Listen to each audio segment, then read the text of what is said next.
The only problem, the only difference is the cost. So I will usually, the norm is to use the cheapest one.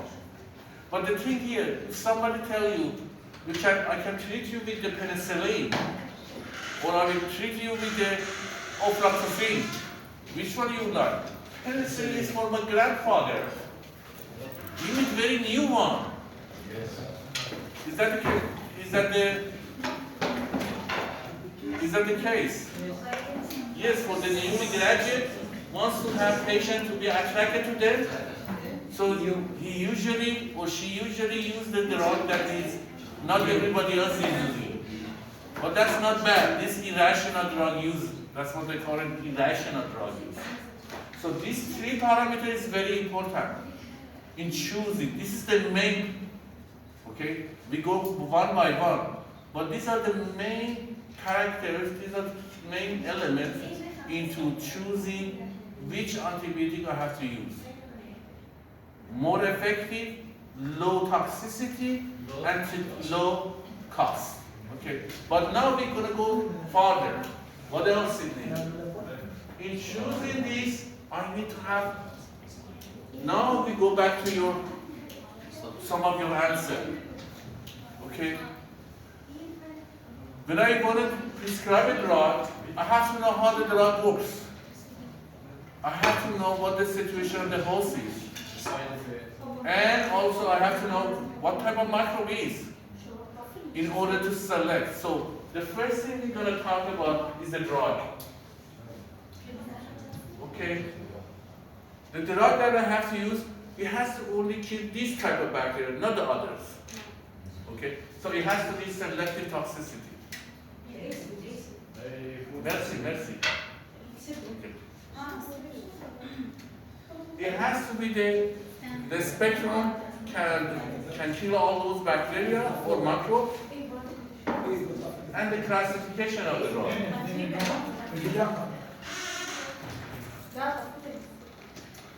Is okay, because this would prevent you from going asleep. Okay? Are you with me? Yeah. The drugs are classified according to their action. They're either bacteriostatic or bactericidal. Can anybody tell me what is the difference between bactericidal and bacteriostatic? Can anybody say the differences? What does cidal means? What does cidal mean?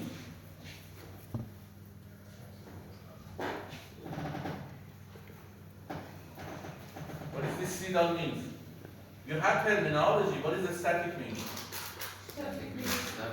Okay, stable, maintain. Okay. What does cidal means? You don't know? No. No. Cidal means killing. So this drug kills the bacteria. This only make it steadily. Okay. It would prevent the growth of the bacteria. It would not kill. It would prevent the growth. So when do we use this? When do we use those drugs that it is bacteriostatic? When do we use when the drug is bacteriolytic? How do I choose it? I think bacteriostatic use it when the situation is severe. Is he right? Or trauma, there's a tumor. No. Is he right? If the situation is very severe, we use bactericidal. We use bactericidal. Okay? But when, okay, that's the case. Okay. Now tell me, when do I use this static then? If the body can deal with the situation or can make hemostasis. It's not Can anybody help her? What did she say? قلت نستخدم البكتيريوستاتيك لما الجسم قادر يتعامل مع الموضوع. يعني immunity system is partial work. Yes, static. You know, we use bacteriostatic. To control the situation. Okay, let me just give you the picture. Let me have the next one, maybe that way we can understand this better. Look at this slide. Have you worked with the bacteria? Have you had microbiology or something? No? You see, if you have seen in your refrigerator something is growing, okay, that's fungi. It's a type of microorganism. Let's say it is bacteria. You see, by the time they get increase, the number increase. This is what it is. The number of bacteria with respect to the hours is increasing. At this time, I use this drug, antibiotic. Look at this one. I use this antibiotic, which is called penicillin, and there are bacteria CDOT. Look what happened to the number of bacteria. Because it's killing, all suddenly decrease. Okay? Not decrease, they die. But look at this one. It didn't grow, but it didn't kill all of them. What happens here? What happens here? It doesn't kill the bacteria, but it is prevented from growing. Okay, So in it's what controlled. situation I want to do this? In what situation I want to use bacterial static? When the body can deal with this situation. Okay, she's almost getting to the point. Yeah, Well, when the immune system. Oh, this is it. When the immune system is okay. That's what the other way of, that's what I said, you have to help each other. The person immune system is okay. So why we make the body lazy? You know what that lazy means? Yes. Okay? Because we don't let the body, if you use the bacteria CDOT, we don't let the body to do this, anything. Our immune system is able to do this. So this way we actually help our immune system. Go ahead, take care of this. But sometimes we don't have a choice. Sometimes we don't have a choice. I'm saying in one situation that we can choose between bacterial CDOT and bacterial static. When the patient, when the host, immune system is okay, I can use the bacterial static because I only prevent the growth, but I let the immune system to destroy the bacteria. Okay? It is much better to use bacterial static if our immune system is okay.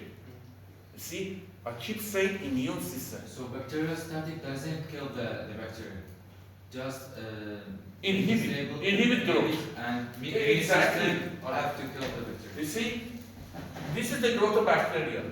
Okay? When I give this sulfonamide, which is bacterial static, what happens is it stop the growth of the bacteria. And immune system work to kill them. Exactly. Exactly. This graph is actually showing you the difference between bacterial static and bacterial CDOT.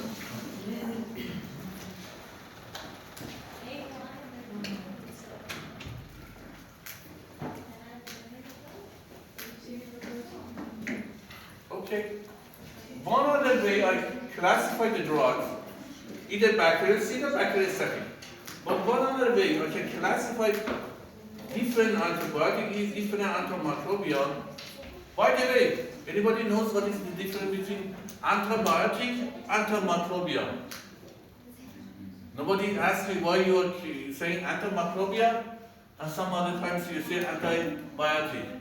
The microbial deals with the microbes, and the biotic deals with bacteria. What is micro? I think it's similar Microbes to teachers. is not bacteria, but it's microbodies like. Microorganisms inside our body, but microbes, it's outside. So something internally and something externally. No. I think it's similar to teachers. Antibody stop work the antibody in the. You see, this is microbe. Microbe is divided into different things. One is bacteria, fungi, viruses, parasite. See? So when I said antimicrobial, I mean all of them. But when I said antibacterial, I only mean this bacteria. The antibiotic is mostly work on the bacteria. Okay? Not works on the fungi, not works on the virus, not works on the protozoa. You know what the protozoa is? Protozoa. Protozoa is like amoeba. You know what amoeba? Like malaria, plasmodium, Single layer cells. single cell. Okay? So what's the indication of antimicrobial? All of them the same. The indication is the same. But I have to see which one it is. There are differences. Now the question is, what is the difference between bacteria and the rest of them? Well, this is also it, but the fungi, protozoa. What is the difference? Anybody Bacteria is knows? the most famous one. Most Fungi? popular. The bacteria is the most popular one. Staphylococcus, E. coli, Streptococcus. You want the name? The most popular one is bacteria, not arachidonium. Okay. But what is the bacteria? What is the difference between bacteria and fungi? It depends on the cell wall. Bacteria is single cell. Bacteria is prokaryotic. Yes, prokaryotic. Fungi, protozoa are eukaryotic. You know the difference? Our human cell is eukaryotic. Yeah. Okay? Yeah. But when we say eukaryotic, they have a well-defined nucleus and nucleus membrane. Yes. But when we say prokaryotic, they have cell wall, they don't have nuclear membrane. هاي مال الكائنات وحديث الخلية Okay? You don't need to need that, but just I want you. بكتيريا حادية ولا ثنائية؟ لا بكتيريا حادية ما عندها جدار خلية هي هاي مال النووي المادة مال النووية منتشرة بيها وشي شيء البكتيريا ماكو جدار بالنووية. بس البقايا. That's good. That's good. Okay. Now, when we talk about how these drugs are classified, some drugs, especially bacteria, they are classified according to their cell wall synthesis. Some of these drugs works on the cell wall synthesis. Some work on cell membrane. Some work on folic acid synthesis, and some work on DNA and protein structure. Now let's see. This is a structure of a bacteria. Okay. I know you are not familiar with bacteria, but we have gram-positive and gram-negative. Oh my God, how would I? You never had bacteriology? No. Some bacteria,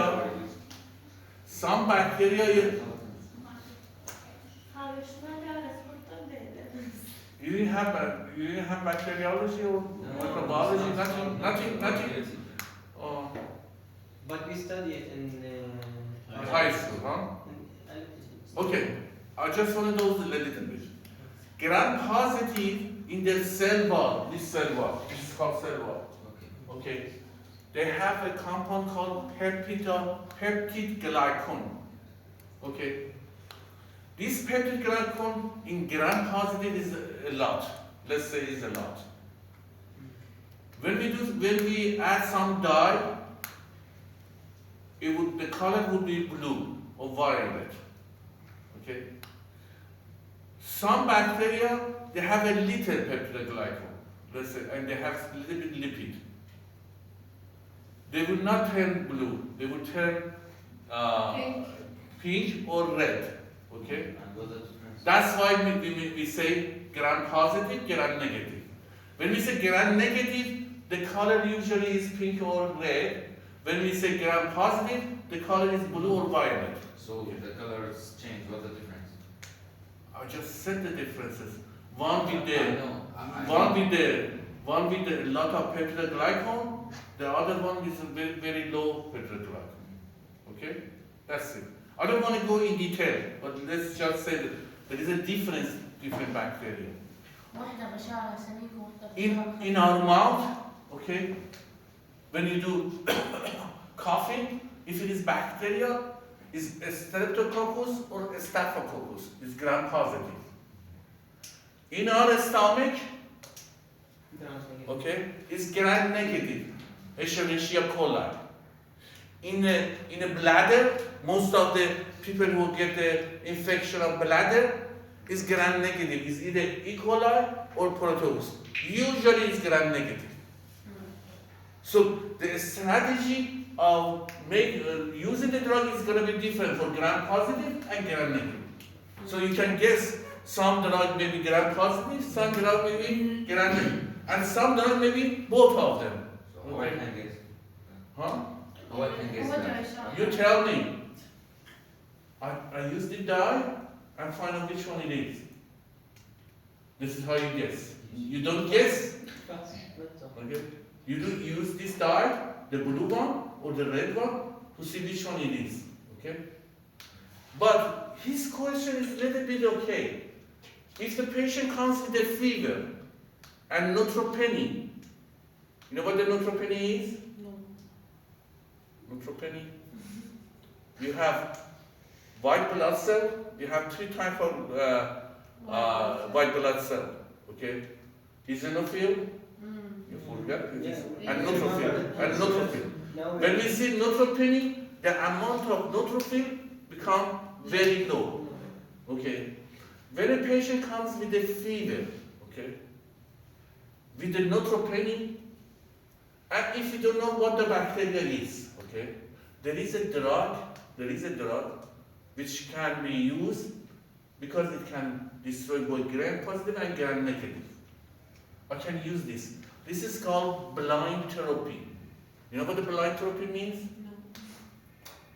The name says, don't say no. Blind means I don't know the reason. Yes. The etiology I don't know. Know. But since I don't know, I use the antibiotic which can destroy both gram-positive and gram-negative. That's it. That's why you say blind therapy. Because I didn't do any testing. Because I didn't do any culturing. If I don't do any culturing, it's very emergency. A patient is having very bad, about 40-degree fever. I cannot wait for the staining. You know what the staining is? That blue and red? Yes. I cannot wait for this. So I will start with a drug which can be kill both gram-positive and gram-negative till the laboratory or culture will give me the answer. Okay? Okay, let's back. So we have some drug which works in this cell wall. In this cell wall. These are penicillin and cephalosporin. This penicillin and cephalosporin is a very big group. But their function is inhibition of the cell wall. Let's suppose this cell wall will be inhibited. What happens? It will open up. And the bacteria dies. Very simple. So it is bactericidal. So every time you see it is a cell wall inhibitor, you can guess it is bactericidal. Every drug which inhibits the cell wall, it is bactericidal. Okay? But not all of drug is working like that. Some drug works on folic acid metabolism. Anybody remembers what the folic acid is doing? I heard Do you remember? Or you just watching the clips here? Immunity system.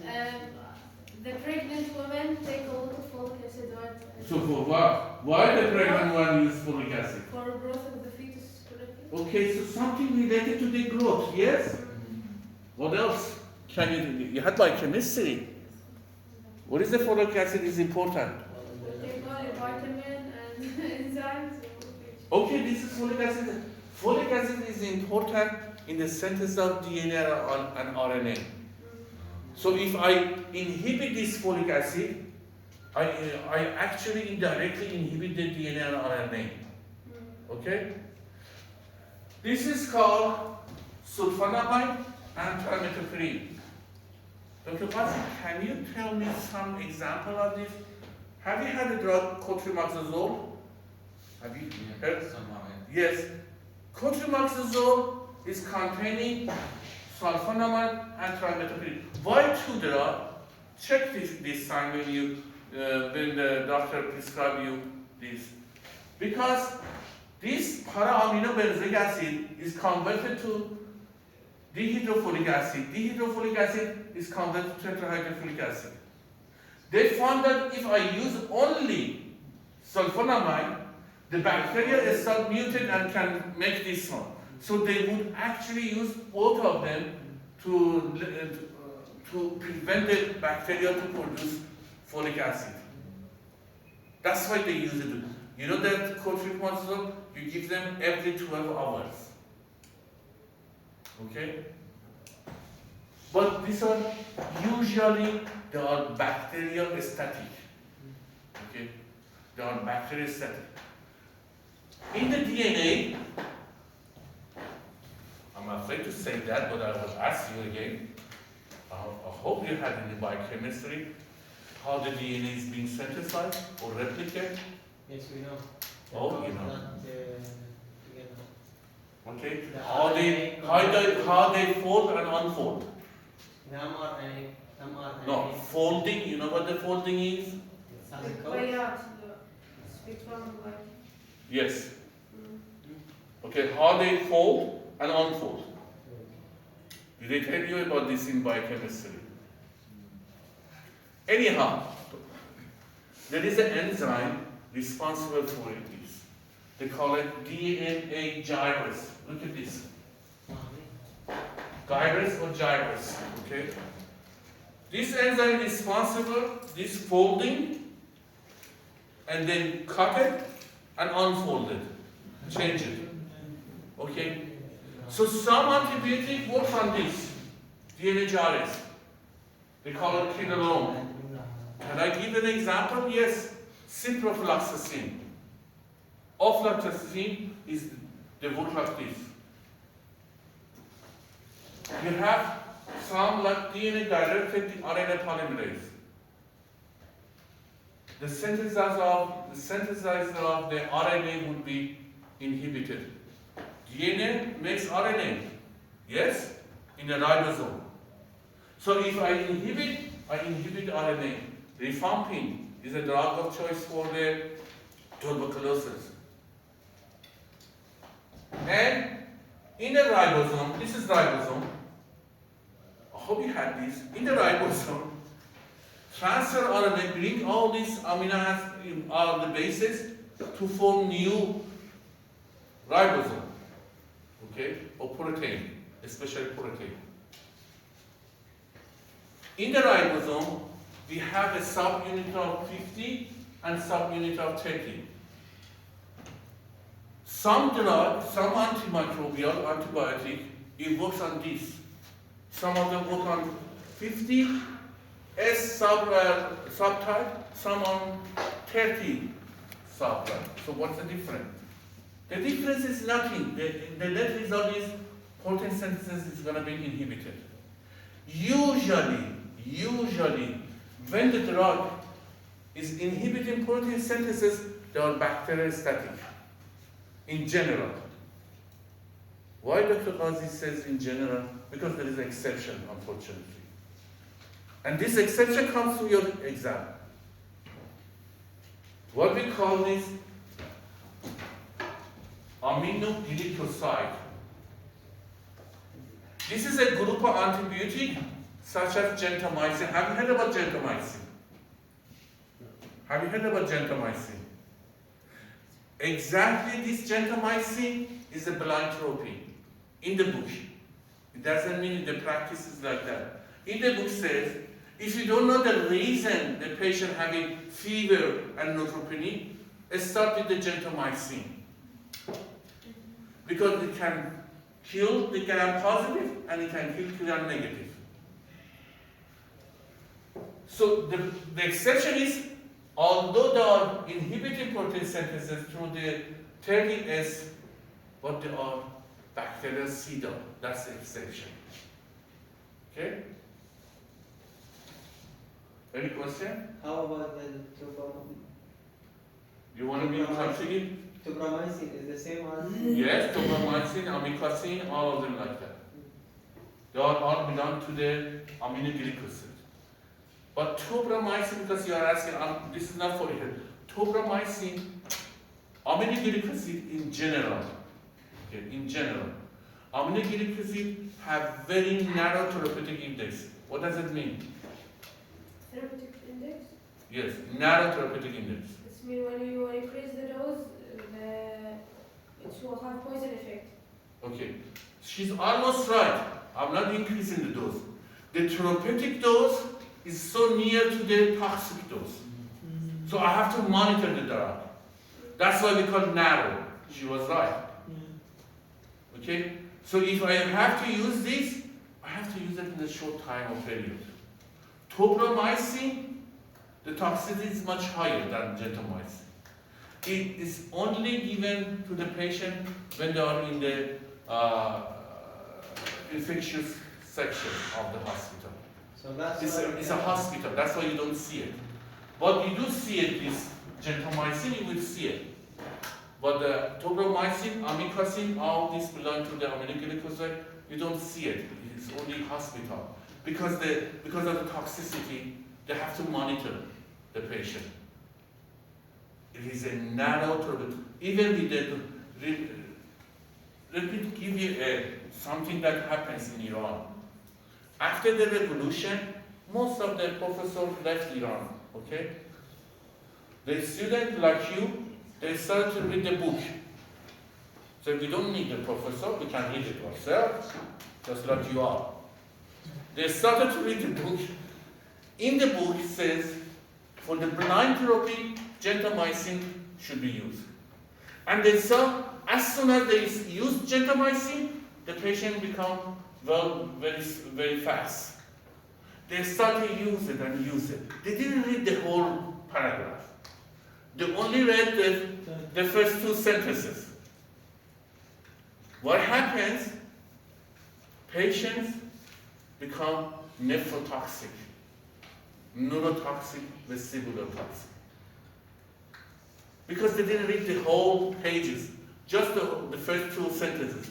This drug should be used in emergency for the person who have high fever and neutropenia. As a blind therapy, use gentamicin. And they used it. And the patient was recovered very well. But they continue use it. They didn't read the whole thing because at the bottom of the page said, don't use it for a long time. Because in the long term, it would cause nephrotoxicity, vestibular toxicity, and ototoxicity, as she said. It's a narrow therapeutic index. Okay?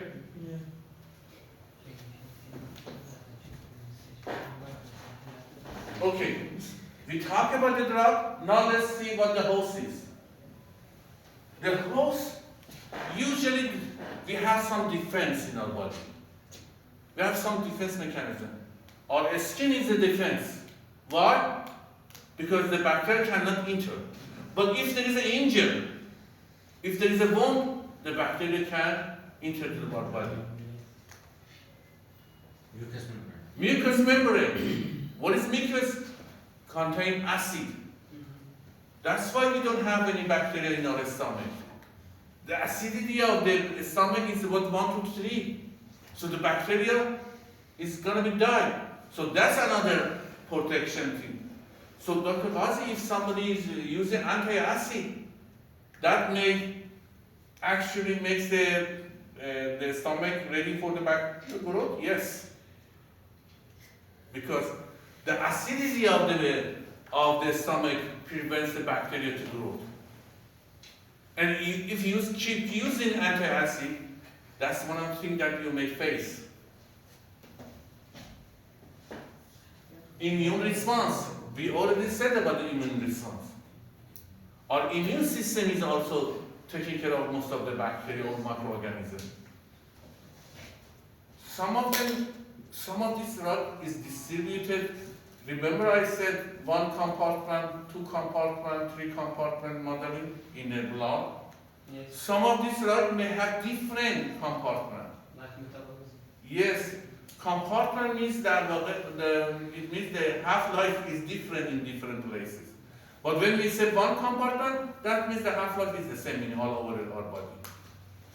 The metabolism is different.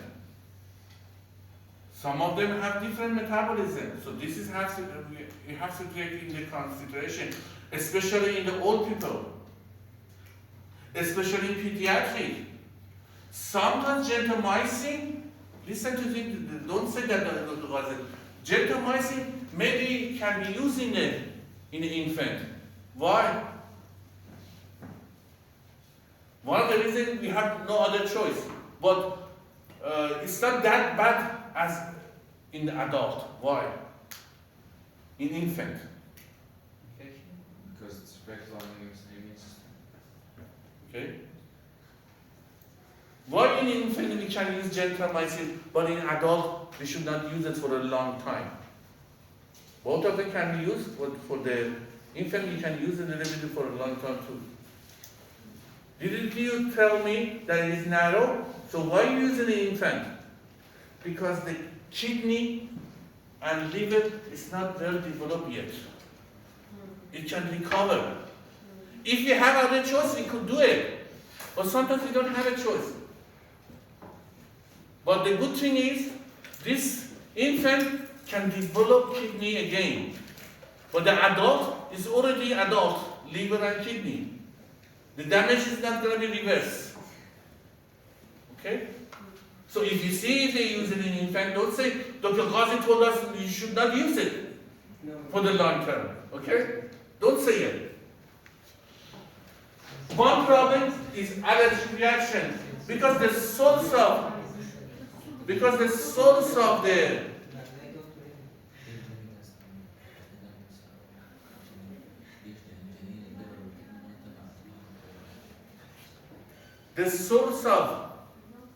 if the source of bacteria, because antibiotic, the source is biologic, it's fungi usually. They synthesize this from the original of a living organism. So that's why you see allergic reaction and super sensitivity reaction and also super infection. You kill this bacteria, the other bacteria is started to work. You see, there is always a competition between bacteria, fungi, yeast. In our body, they are competing with each other. You know what the competing means? Yeah, work together. No. It's just like ping pong. You're not working.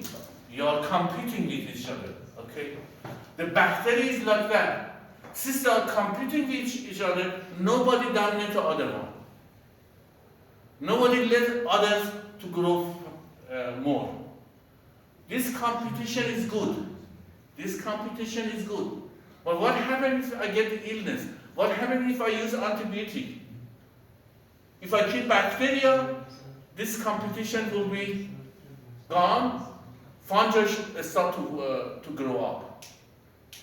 That's why when you take antibiotic, you end up with the yeast, with the fungi growing on the reproductive system. Because you took care of one of the competitors, the bacteria. You're killing the bacteria, so the fungi start to work. Do you understand? This competition is very important. Even on our skin, if I use a soap, you know what the soap is? Okay, to wash your hand.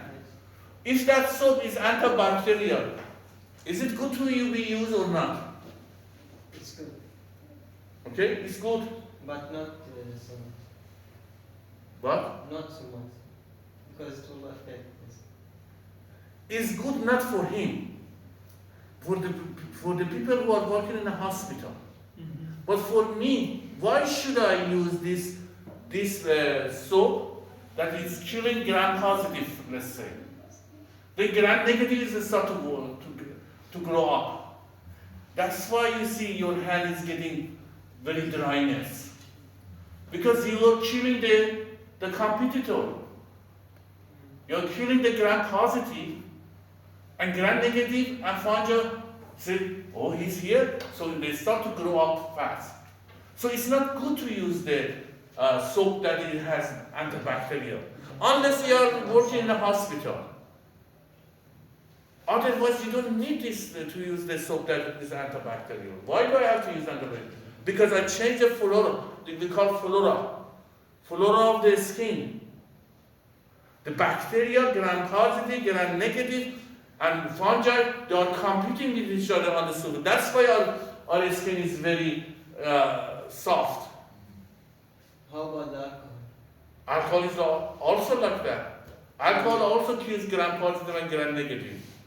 So we shouldn't use it. If you don't, for you, since you're gonna touch the person, yes, you use it. I mean, No, just ordinary people, no. Why? Like here, some of you see, I see some of you when you spray. Why you did that? Because bacteria is everywhere. If you are sure it is, yes, because you are also changing your skin flora.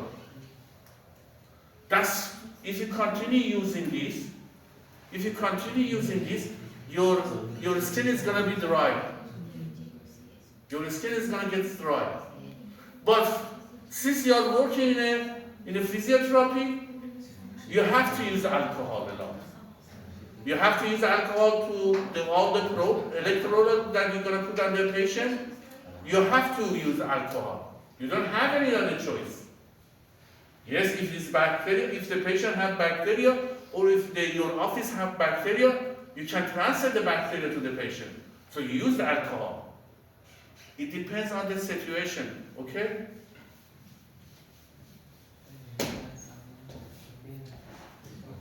Now the macro. We have some natural selection, cellular mechanism. The bacterial resistance depends on all these genetic mechanism. You see this antibiotic, it should be uptaken into the cell. It should go into the bacteria, yes? So if something, let's say we don't know, if something prevents the bacteria, to prevent the drug to enter the bacteria, you have resistance.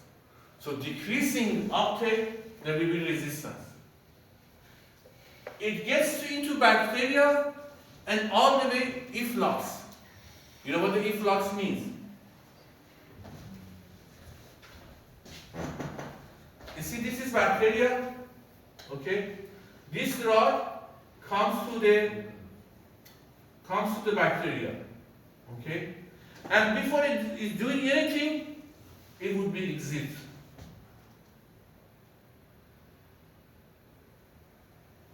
Actually, the bacteria doesn't let this drug to work. Before doing anything, it would cause us to exit from the bacteria. This is another reason for the resistance in the bacteria. Others, enzymatic destruction. This drug comes in here, and enzyme in the bacteria destroys it. There will be resistance. This drug comes, it has to come bind to the receptors. Okay? These receptors, in the bacteria, conformation changes. You know, the form of the receptor changes. There will be resistance. Or the expression. You know what the expression means? Expression? Expression, Yes. The expression of this receptor decreases. There will be resistance. So either expression or alteration or conformation changes, there will be resistance. So there are ways the bacteria become resistant to the drug.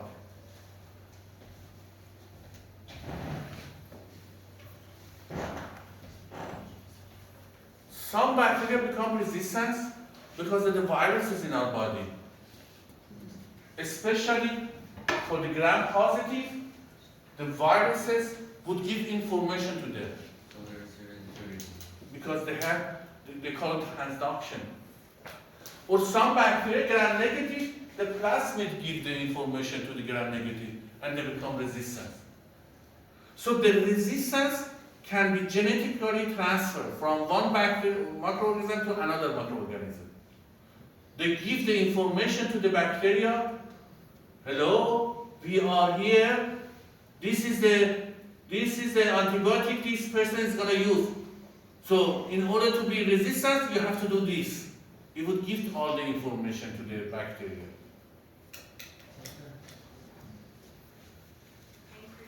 So I have to know the symptom, the pathogen, the site of infection, history of allergy, and the drug toxicity and the cost. Sometimes we use the single one. We have to use the single drug, which is more effective and less toxicity. That's the first thing we said in the beginning of the class. But sometimes I have to use combination. Anybody knows why we have to use combination? Why do I have to use two combination, two different antibiotics? Because one can kill the gram positive and one can kill the gram negative, so I can delete them both. I use them. Okay, if we know the bacteria, let's say tuberculosis, we know it's gram positive, we know the name of the bacteria, it's actually gram negative, but it's bacillus. Okay, we know the bacteria, so why do we use 3 different drugs? Why? Because you mentioned that the cells will inform the bacteria, so the bacteria can fight the To cure. avoid resistance? Okay, one is to avoid resistance, exactly. So why two drugs prevented resistance? Why? Because one of them will enter inside the cell and the other one doesn't or something like that. Exactly. He's almost right. One of them maybe inhibit the cell wall. One of them may inhibit the folic acid or DNA. 2 different mechanisms. So this would prevent or doesn't allow the bacteria to become resistant. It would kill it. But there is, when we use these 2 drugs that having this effect, what we say? What type of terminology I taught you on the first day of the class?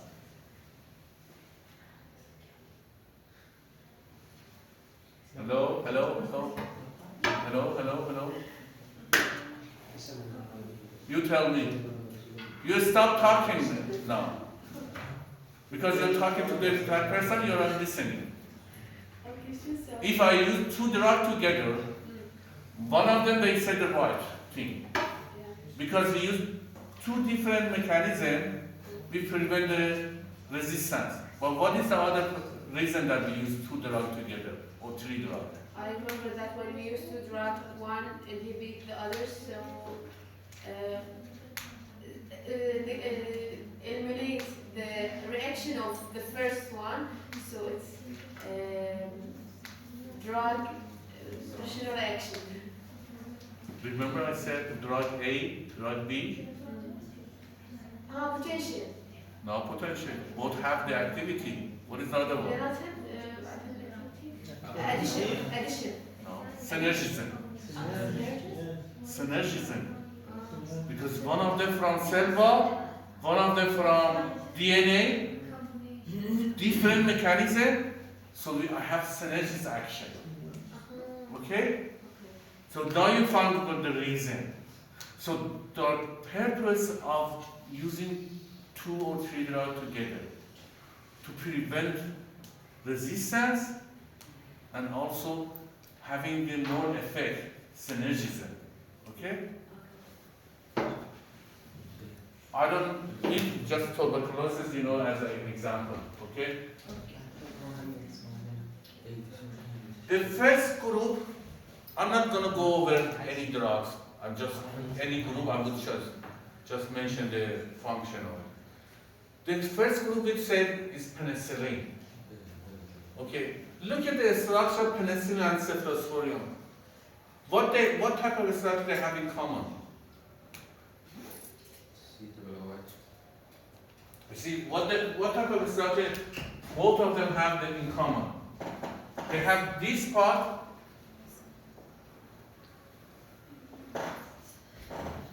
You see?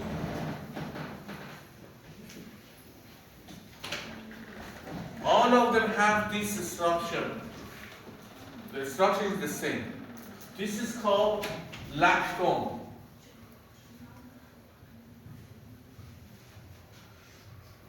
This structure is called lactome.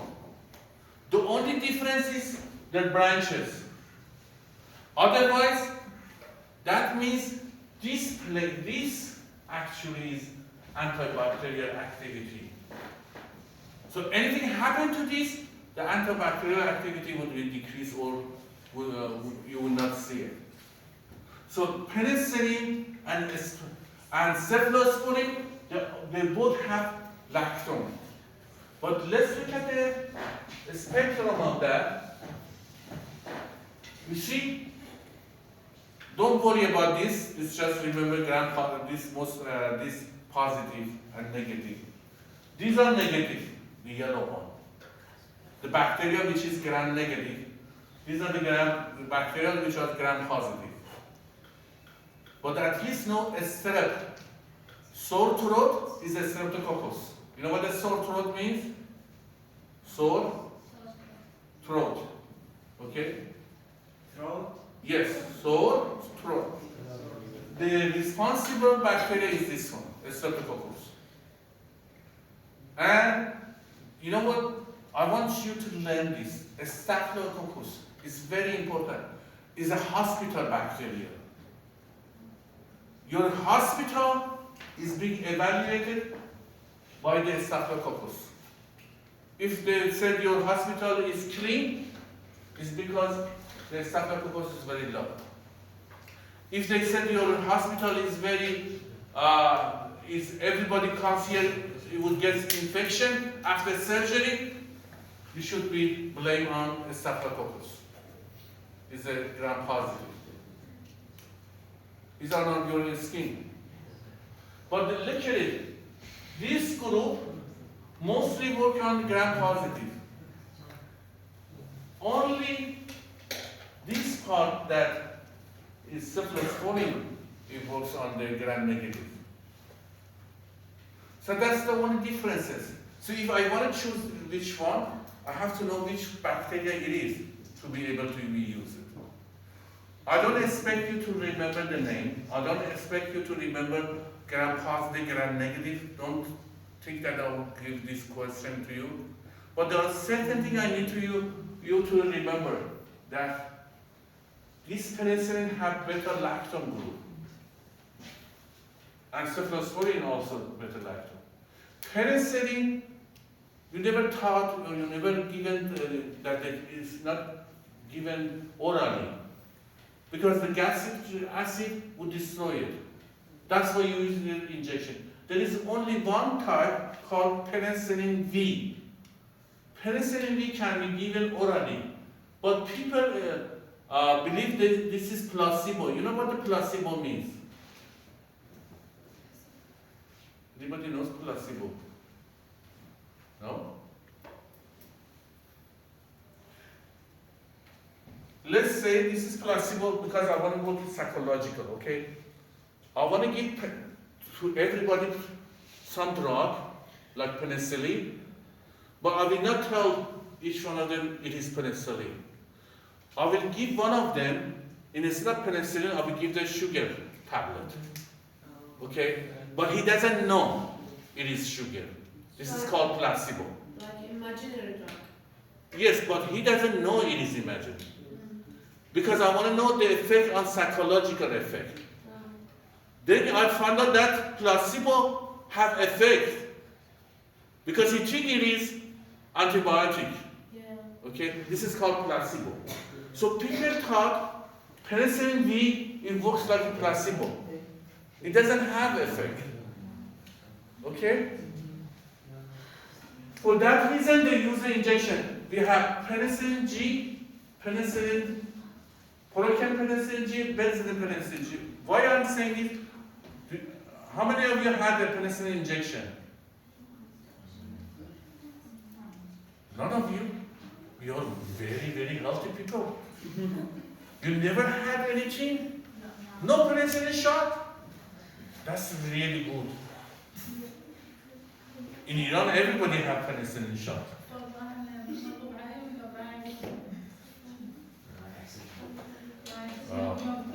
What can I say? Okay. Have you seen penicillin ampulla? Have you seen penicillin ampulla? Are you serious? None of you have any penicillin shot? That's usually given to the child. Yes. Injected through the Doctor, I I am. see someone get allergic of penicillin Yes. when we inject. Yes, penicillin. Have you seen the ampulla? Okay. Listen to me. This time, I hope you never get the injection, but let's say there are different penicillin in there. Penicillin G, it says penicillin, but when you read it on the penicillin, it says penicillin G, protein penicillin G, benzene penicillin G. Why? And it has the unit 1.2 Panadol. They call it Panadol. It has 1,200,000 units of penicillin, but it has penicillin G. It has penicillin G, protein penicillin G, and benzene penicillin G. Why? The patient had, like the child, as he says, he has 40-degree fever. 40 degrees is almost near to the seizure. If you do not prevent this high temperature, the patient would die. So you start to inject penicillin. You want something to work fast. Penicillin G, in less than 1 hour, is the maximum effect. But this effect is only 3 to 4 hours. So if I only use penicillin G, it doesn't work. It only works for 1 hour. That's why in that ampulla, you have protein penicillin G. This protein penicillin G, it will start the work after 3 to 4 hours till 12 hours. You see, it will continue the effect. And it has benzene penicillin G, it will work for several weeks. So that means when you have a Panadol shot, I may have it for about 1 month, no bacteria will come to me. But it's very strong. You have 800 units, 800,000 units, 633. You will see this. Look at this. 600,000 units, 300,000 units, 300. There are 3 different units. Unit is the activity of the antibiotic. So when we say 633, that means 600,000 units, 300,000 units, and 300,000 units. So that's the reason we use the penicillin. It's mostly work on gram-positive, Streptococcus and Staphylococcus. Let me pass this. Let me see. It has hypersensitivity, gas-central nephrotoxin, and superinfection. Resistance again, you will see. I don't want to memorize. I already talked about this, so I'll pass this. I don't know, you don't need this thing. Okay, I'll pass. Just the first group is enough for you. Oh, wait a minute. Because you may end up with this. This group, penicillin, I just want to draw. I think you are familiar with this drug. Carpenicillin, maybe. Carpenicillin. Sometimes this electrode that you're using for the contraction, it would burn the place that you put. Okay? You know what the burning is? Okay? When you burn, there is a bacteria that start to work in there, especially in people who are burning. This bacteria called Pseudomonas. Where is? Oh, here. This Pseudomonas is gram-negative. It would grow on the burn patient. You know what the burn patient? The place is burning. Usually this bacteria would start to work. It's a gram-negative. It is on the skin. When the skin burns, this bacteria start to work. This is as a cream. Carbonicillin is as a cream. That's why you can use it to kill this Pseudomonas on the burn patient. Cephalosporin. Cephalosporin, when they classify cephalosporin, says first generation, second generation, third generation.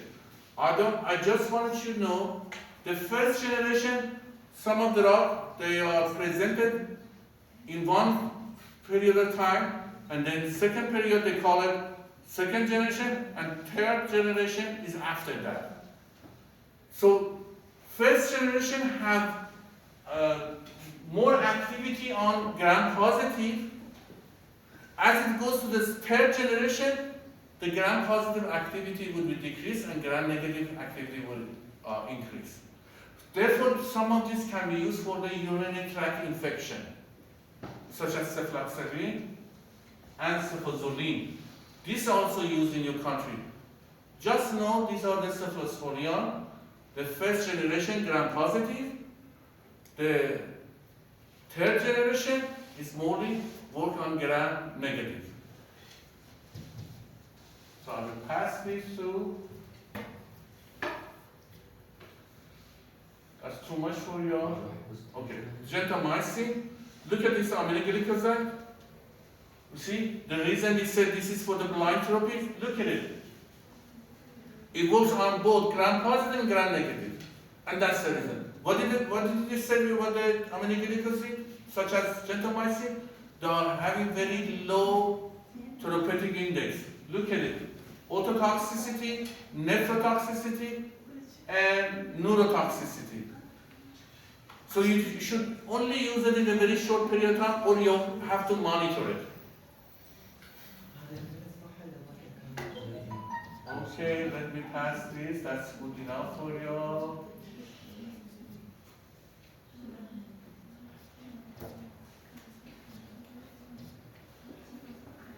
You don't have to know what this, so I'll pass it to. This is sulfonamide because this drug is also used sometimes for the travel disease. They use this, and for the infection of the urinary tract and for infection of upper respiratory tract. The sulfonamide, we already talked about this. It will inhibit by two drugs. Sulfonamide inhibit the it will compete with the peroxybenzoic acid to form the folic acid. And for that reason, folic acid metabolism will be inhibited. Again, gram-positive, gram-negative, and it can be used for different types of disease. Let me pass this. Viruses. From the viruses, what is the difference? Anybody can define me virus? What is virus? Small creature. Huh? Small creature. A small creature? Somebody else? Very small. I cannot use it. I have to use electron microscope. He can see. No, he Not living outside. It's a non-living organism. Is it DNA or RNA? DNA. They are either DNA or RNA. But when they come to the host, they start to live. Yes. Otherwise, they are non-living. Okay? So the viruses are DNA and RNA. So if I use a drug, it has to be DNA RNA. So it may also harm my body too. Yes. For that reason, that's why when it said you have infection by the viruses, you don't need a drug. Because if they use the drug, you may end up with harming the human cells too, because our human cells also have DNA and RNA. But one of the drugs that's used is a herpes simplex virus. Most of the young people may end up to have this herpes. So acyclovir is a drug that can be used for the people who have herpes. But it has very, very low bioavailability and nephrotoxic. Antifungal, just know amphotericin B. In the exam, I may have amphotericin B and amphotericin A. Amphotericin B has antifungal effect. Fungal doesn't have cell wall. Instead of cell wall, they have cell membrane. Consists of ergosterol. Ergosterol, hello. Ergosterol is a steroid. Okay? Cholesterol is also a steroid. If I inhibit ergosterol, I also inhibit cholesterol. What type of cell is very sensitive to low level of cholesterol? Red blood cell. So that's why when you take this drug, you have anemia. Anemia. Not these, all of them, all of antifungal drug. Because they are either inhibit the cell wall ergosterol, so they have, since they're gonna inhibit the cholesterol or ergosterol, they inhibit cholesterol too, that's why you have anemia. Okay. That's enough? Oh, malaria. You don't have malaria in your country? No. But you have this, don't you? We don't have it, we don't think. No, you have it. But You we have do it. take You need it. This is anti-worm, memendazole. It's a drug of choice. What you have to do, the adult is in the intestine, working intestine. You have to make it paralyzed. You know what the paralyzed means? You paralyze the worm so it can be eliminated by the human. So one of the reasons what we have to do, we have to paralyze this. The energy is glucose. So if I inhibit the glucose metabolism in this worm, I paralyze this parasite, the hermit. Somebody tell me what characterization the drug should have to kill this adult worm.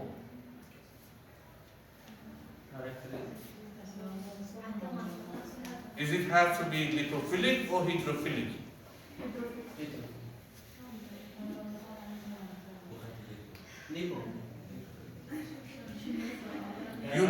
You look at my face because I'm a tricky person. Remember? Because you want to kill the worm in the intestine. You don't want to be lipophilic because lipophilic is going to be absorbed. So it has to be hydrophilic. Hydrophilic or hydrophilic. Okay? Okay. The next lecture is about poisoning. I can just do the main point by writing, and you can look at the slide yourself later on. Only about 20 or 20 minutes. Which one you want the slide or just I want to write it down? Huh?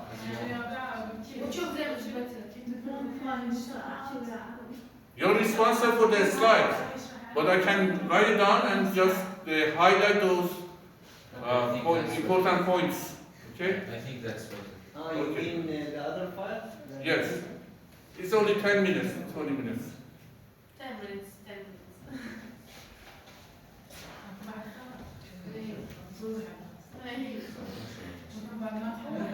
Okay, 10 minutes. Because I have to leave at 10 minutes.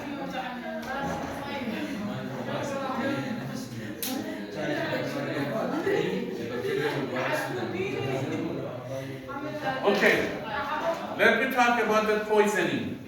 Okay, this is going to be interesting. Some poison, when we say this, listen.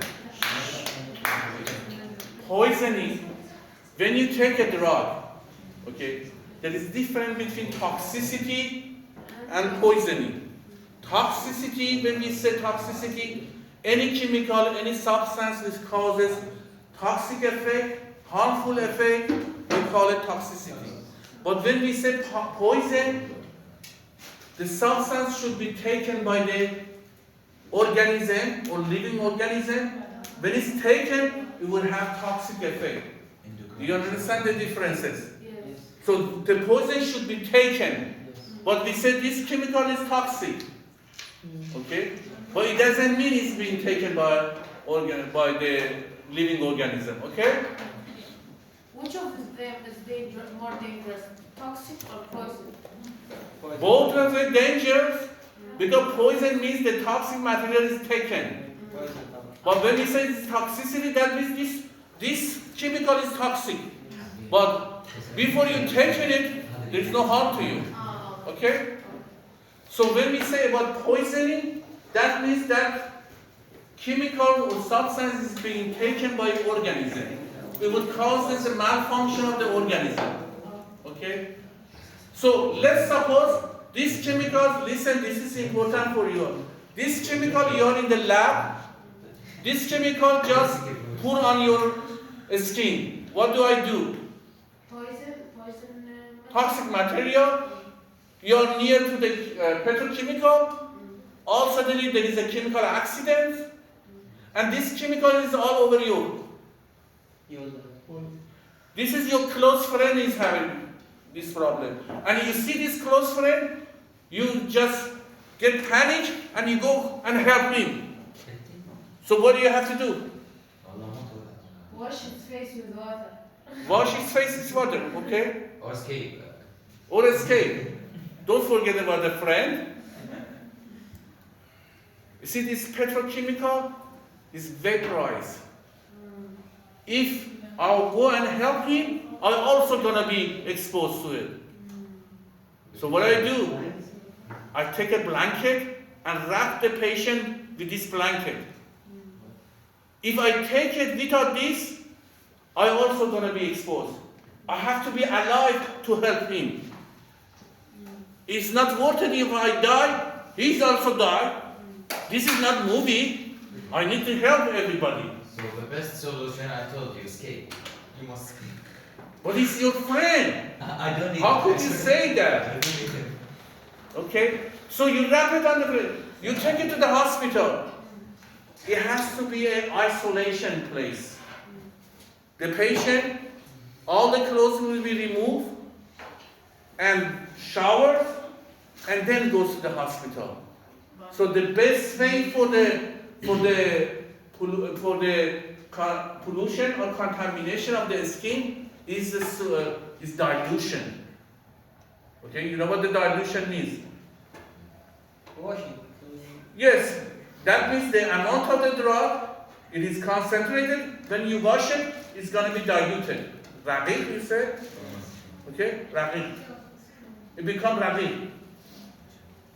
If it is on your eyes, it happens to you. Some of the things that you have, it may goes into your eyes. What do you do? Wash my eyes with water. How do you wash your eyes? It would not open like this. As soon as you put something, if you wash your eyes, it would be closed. You know the clips, paper clips, you have paper clips? Okay? You know what the paper clips is? You open it, you bend it, the top of it, it would bend with this, you put the lower eyelid down and your eyes top and wash it 3 times. If it's acid or base. This means usually the alkaline is more dangerous there than the acid. Okay? For the retina of the eyes. This is just before you take it to the hospital because the damage is immediately. So you have to wash. Don't be panicked and take this person to the hospital. Because by the time you go to the hospital, the damage is already been done. You have to do it right away, washing their eyes. Don't be afraid about opening the eyelid. Okay? With the paper clips. Okay? Now let's say if they just taken the medicine, too much medicine. Before the medicine, let's say these women, we had about 1,000 women in Iran, they intentionally suicide with the Vitex. You know what is Vitex? You don't know Vitex? Colorax? You know Colorax? No. For the washing, to make it white. Vitex or Colorax? Okay? Okay? Some people, they want to kill themselves. This woman, they want to get rid of their husband, they take this. Okay? Listen to me. Vitex and Colorax, because it's irritating, because it has bad smell, they usually close their nose and they start to drink. As soon as they have just a little bit of it, they stop taking it. Okay? But these boys, since especially this guy who are working on the laptop, or those ladies working on the laptop, okay, they are so busy. The mother had the Vitex over there to put it on the clothes to wash it, and they think it is Mausha'i. They start to drink this. Accidentally is more dangerous because they don't know what it is. So these boys just, they think it is beverages. They take it like this. You know what happens? You see, this is our. Okay, the person who are taking intentionally, they take a little bit because it's irritating. So it has this. Can I give this person water? No. Why not? It will block from Prevent vomiting. Avoid vomiting. Yes, you should avoid vomiting. But what can you do with it? Can I give water to this? Why I cannot give water? Let's say the Vitex pH is about 13 to 14. If I give water, what happens? The pH is about 12. But it still is dangerous. So we increase the area of the irritation. So don't give water. Don't start vomiting. Okay? Because the vomiting is gonna also, if I vomit again, it will also damage this here again. So what I do, here is, alkaline is more dangerous for the stomach too, compared to the acid. Acid is also dangerous, but since our stomach is ready for the acid, usually, the damage is less than the alkaline, like Vitex. So what I do, this is a injurious place. There is a good place for bacteria to grow. So I give penicillin or any antibiotic to prevent the bacteria to grow on here. I give anti-acid because the acid they start to release, it will damage this further. It's only supportive. It's only supportive for both petrochemical and Vitex. You should not do anything. You can give milk. You can give milk. Milk because has amphoteric. Anybody knows what the amphoteric means? Amphoteric means it has both positive and negative. It looks like a buffer. So I can give this to the patient only if the patient doesn't have any vomiting, nausea. If the patient says, if I take milk, I may throw up, don't give milk. Okay? This is for a patient who can tolerate milk.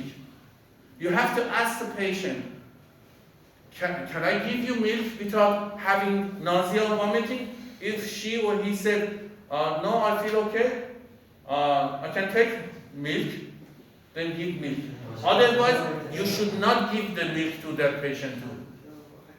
Okay? If a patient is taking too many drugs, so I have to use serobutyral epicac.